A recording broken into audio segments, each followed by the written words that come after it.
മുഖ്യമന്ത്രി സ്ഥാനത്തേക്ക് കെ.സി. വേണുഗോപാലിനെ പിന്തുണച്ച സമസ്ത കാന്തപുരം വിഭാഗം പിന്തുണ അറിയിച്ച ഹൈക്കമാൻഡിന് കത്തയച്ചു. എങ്ങനെയുണ്ട്? ഭയങ്കര വാർത്തയല്ലേ?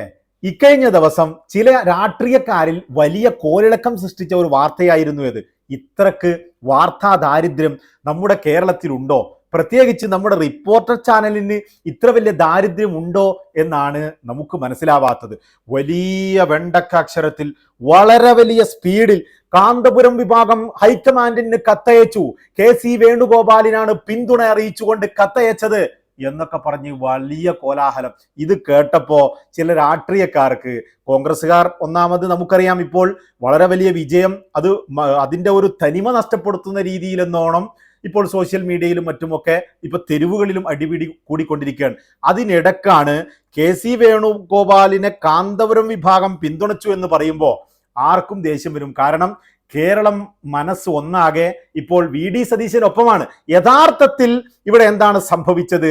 ഒരു രീതിയിലുള്ള പ്രതികരണവും നടത്താത്ത കാന്തപുരം വിഭാഗത്തിന്റെ അടുത്ത് പോയി അവിടെ മർക്കസിൽ ചെന്ന് ഹക്കീം അസ്സരി ഉസ്താദിനോട് ചോദിക്കുകയാണ്, ഇവിടെ ഇപ്പോ മുഖ്യമന്ത്രിമാർക്ക് തല്ലുകൂടുകയാണല്ലോ, 3 പേർ, പ്രധാനമായും വി.ഡി. സതീശനെന്നും അതുപോലെ തന്നെ രമേശ് ചെന്നിത്തലയെന്നും കെ.സി. വേണുഗോപാൽ എന്നുമുള്ള പേരുകളാണ് ഉയർന്നു വരുന്നത്.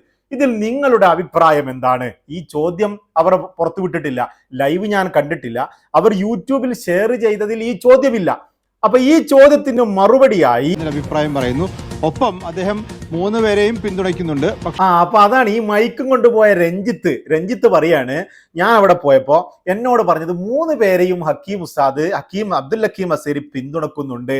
അതായത് ഈ 3 പേരുടെ പേരും ഞാൻ ചോദിച്ചപ്പോൾ ആരായാലും പ്രശ്നമില്ല, അതൊക്കെ അവരാണല്ലോ തീരുമാനിക്കേണ്ടത്, 3 പേരും ഇതിന് യോഗ്യരാണ് എന്നാണ് അബ്ദുൽ ഹക്കീം അസ്സരി പറഞ്ഞത്. അപ്പൊ അത് പോരാ, ഇവർക്ക് ഈ 3 പേരെയും പിന്തുണച്ച് തടിയൂരൽ, അത് വേണ്ട, അതിന് വിടൂല. അപ്പം വീണ്ടും ചോദിക്കുകയാണ്, എന്ത് കെ.സി. വേണുഗോപാലിനെ തീരുമാനിക്കാൻ സാധ്യതയുണ്ടല്ലോ, അദ്ദേഹത്തെ മുഖ്യമന്ത്രിയാക്കുന്നതിൽ നിങ്ങളുടെ അഭിപ്രായം എന്താണ് എന്ന് വീണ്ടും ചോദിക്കുകയാണ്. കാരണം ഇവർക്ക് അപ്പറഞ്ഞ ഉത്തരം മതിയാവുന്നില്ല. അപ്പോൾ കാന്തപുരത്തിന്റെ മകൻ പറയാണ്, ഇത്തരൊരു വിഷയത്തിൽ നമ്മൾ അഭിപ്രായം പറയുന്ന ഒരു രീതിയില്ല. അതേസമയത്ത് അദ്ദേഹം വരുന്നത് കൊണ്ട് കുഴപ്പമില്ല. കാരണം ഇതിനു മുമ്പും കെ ആന്റണിയൊക്കെ വന്നിട്ടുണ്ടല്ലോ, നേരത്തെ മത്സരിക്കാത്ത ആള് പിന്നീട് മുഖ്യമന്ത്രിയായി, അങ്ങനെ അവർ നാട് ഭരിച്ചിട്ടുണ്ട്. അപ്പോൾ അദ്ദേഹത്തിന് കഴിവുള്ള ഒരാളാണ്. കേന്ദ്ര തലത്തിൽ രാജ്യം ഒട്ടുക്കും സംഘടനയുടെ സെക്രട്ടറിയായി നിന്നൊരാൾക്ക് സ്റ്റേറ്റ് നയിക്കാൻ എന്തായാലും കഴിയുമെന്ന കാര്യം ഉറപ്പാണ്. പിന്നെ പാർട്ടിക്ക് അവരെ കേന്ദ്രത്തിൽ ആവശ്യമുണ്ടോ, ഇവിടെയാണോ നല്ലത്, അതൊന്നും നമ്മളെ അഭിപ്രായം പറയേണ്ട ഒരു വിഷയമല്ല. അപ്പൊ അതാണ്, ഇത്തരം വിഷയങ്ങളിൽ അഭിപ്രായം പറയുന്ന രീതി സമസ്തക്കില്ല.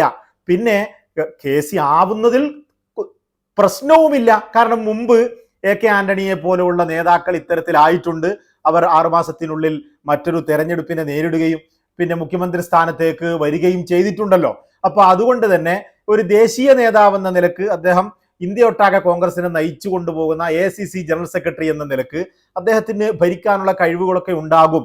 പക്ഷെ അവർക്ക് കോൺഗ്രസ് അവരെ കേരളത്തിലാണോ നിയമിക്കുന്നത്, അവരെ കേന്ദ്രത്തിൽ ആവശ്യമുണ്ടോ, ഇതൊന്നും നമുക്കറിയുന്ന വിഷയങ്ങളല്ല എന്നാണ് വളരെ കൃത്യവും വ്യക്തവുമായി അബ്ദുൽ ഹക്കീം അസ്സരി റിപ്പോർട്ടറിനോട് പറഞ്ഞത്. ഇത് കേട്ടപ്പോ റിപ്പോർട്ടർ വളരെ അതിനെ ഒന്ന് മെഴുകി, ഒന്ന് നല്ലവണ്ണം ഒന്ന് മിന്നിച്ച് നല്ല ഉണ്ടക്കഷണമാക്കിയിട്ട് ജനങ്ങൾക്ക് അങ്ങ് ഇട്ടുകൊടുത്തു എന്നുള്ളതാണ്. എന്നിട്ട് പണ്ടേ നമുക്കറിയാം കാന്തപുരം ഉസ്താദിനോടും അദ്ദേഹത്തിന്റെ മകനോടും ഒരു തികഞ്ഞ വൈരാഗ്യമുള്ള ചിലരുണ്ട്. അവരുടെ നേതാക്കൾ പോലും ഇപ്പോൾ മർക്കസിൽ പോവുകയും വരികയും ചെയ്യുന്ന അവസ്ഥയാണ്. അവർക്ക് ആർക്കുമില്ലാത്ത വൈരാഗ്യം ചില അണികൾക്ക് ഇപ്പോഴും ബാക്കി നിൽക്കുന്നു എന്നുള്ളതാണ് ദൗർഭാഗ്യകരം. അവർക്ക് ഈ വാർത്ത കിട്ടിയപ്പോ എന്നോട് പോലും പലരും ചോദിച്ചു, കാന്തപുരത്തിന് എന്താണ് ഇതിൽ കാര്യമെന്ന്. ഞാൻ കേട്ടപ്പോൾ തന്നെ പറഞ്ഞു, എന്താണ് സംഭവം? ആ സമയത്ത് എനിക്ക് കാര്യം മനസ്സിലായിരുന്നില്ല. അപ്പോ അവർ പറഞ്ഞപ്പോ തന്നെ പറഞ്ഞു, അത്തരത്തിലൊരു സംഭവം ഉണ്ടാവില്ല. കുറച്ച് കഴിഞ്ഞപ്പോൾ എൻ്റെ സുഹൃത്ത് ശിഹാബ് എനിക്ക് ഈ വീഡിയോ അയച്ചു തന്നു. എന്തിനാണ് കാന്തപുരം അസ്സരി ഉസ്താദ് ഇത്തരത്തിൽ അഭിപ്രായം പറയുന്നത് ഈ വിഷയത്തിൽ എന്ന് എന്നോട് ചോദിച്ചു. ഞാൻ പറഞ്ഞു, അസ്സരി ഉസ്താദ് ഒരിക്കലും അവർ കത്തയക്കുവാനോ അത്തരത്തിലൊരു അഭിപ്രായം പറയുവാനോ സാധ്യതയില്ല. അതിൻ്റെ നുറുക്ക് ക്ലിപ്പുകളാണ് ഇപ്പോൾ പ്രചരിച്ചു കൊണ്ടിരിക്കുന്നത് എന്ന്. യഥാർത്ഥത്തിൽ സംഭവിച്ചത് ഇതാണ്.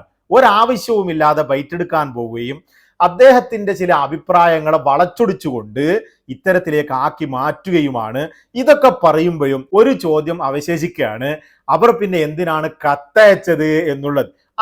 ആ സംഗതിക്കുള്ള മറുപടി അത് തീർച്ചയായിട്ടും അവര് കത്തയച്ചിരിക്കുന്നത് അവരുടെ ഒരു കോൺഫിഡൻഷ്യൽ ലെവലിൽ സംഘടന എന്ന രീതിയിൽ കത്തയച്ചിരിക്കുകയാണ്. പക്ഷെ ആ വിവരം പൂർണ്ണമായും അങ്ങനെ കത്തയച്ചു അല്ലെങ്കിൽ KC വേണുഗോപാൽ മുഖ്യമന്ത്രിയാവുന്നതാണ് സമസ്തയുടെ താല്പര്യം എന്ന് പറയാൻ അവർ തയ്യാറല്ല.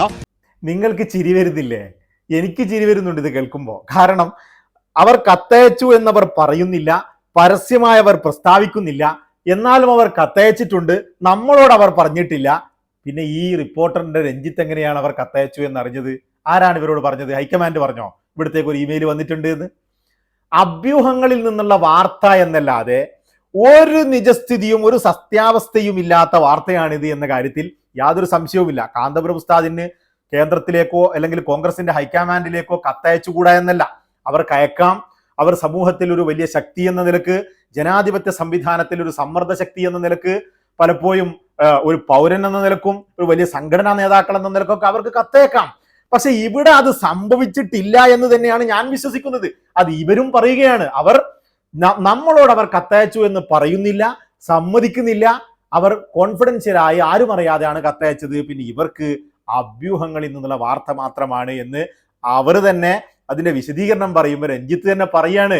എന്നിട്ട് മാധു തുടക്കത്തിൽ തന്നെ വലിയ ഒരു വാർത്ത, കാന്തപുരം വിഭാഗം KC വേണുഗോപാലിന് പിന്തുണ. കാന്തപുരം വിഭാഗം KC വേണുഗോപാലിനെ പിന്തുണച്ചുകൊണ്ട് ഹൈക്കമാൻഡിന് കത്തയച്ചു.